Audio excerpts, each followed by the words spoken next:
Now, we've talked a little bit about that there's certain special technology that's involved. And, you bring up the word blockchain, or we show blockchain pictures. And I'd like to better understand how that fits in, because, there's certain people that have very positive engagement with blockchain and certain people that say, well, maybe that's not the right full solution.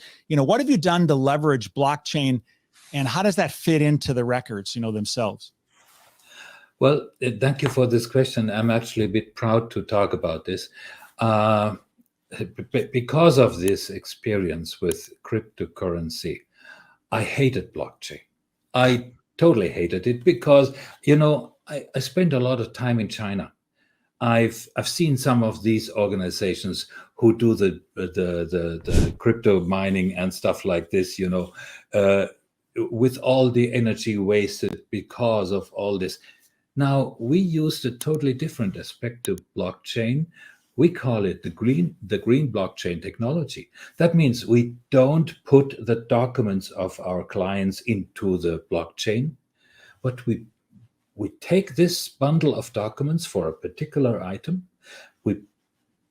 We create a hash code out of this document, and we put the hash code, which is not more than a fingerprint. We put the hash code in the blockchain.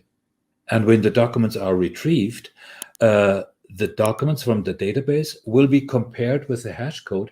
And if they both match, then you have this revision-proof security. It's the original document, and it works perfectly.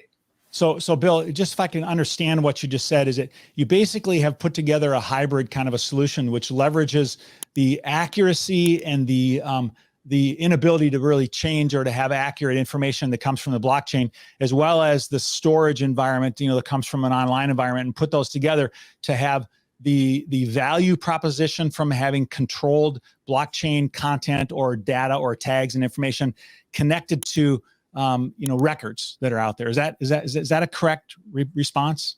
Perfect. Yes. Yeah. Okay. Very good. Very good.